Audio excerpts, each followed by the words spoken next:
Now that you've moved into your Habitat house, and it's been probably 1 to 2 months since day 7, and your house is complete, a lot of times your porch and stairs and ramp are still left as bare wood. At some point you need to protect that wood, and right now at the 1 month mark, 2 month mark is a perfect opportunity. The pressure treated wood comes from the factory with a little bit of extra moisture in it. That moisture needs to dry out, and now that it's been 2 months of out in the sun, the wind, and whatever else, it's dried out and it's ready for some stain. What you can do is go to Home Depot or Lowe's or even the hardware store. There are several different manufacturers that produce these types of stain. Basically, you've got a lot of color choices.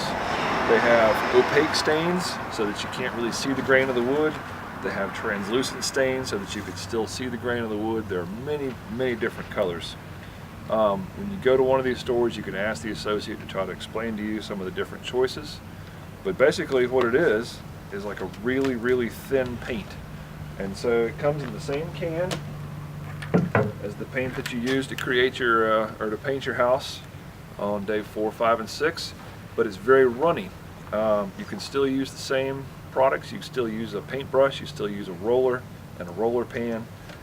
In this case, because it flows so readily, you do want to take some painter's tape or some sort of protection and put it around the base of all the columns and the base of the wall so that you don't get stain up on the front of the house on places that aren't supposed to be stained. You also want to protect the concrete and try to keep the color off of that.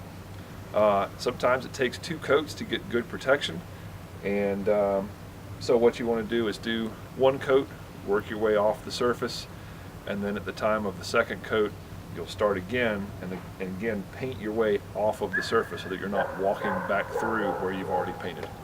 A lot of times it's handy to use a combination of a roller and a brush.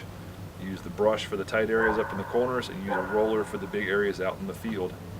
And the stain probably needs to be re-upped, renewed about every 4 to 5 years in order to protect your investment and keep the color looking good.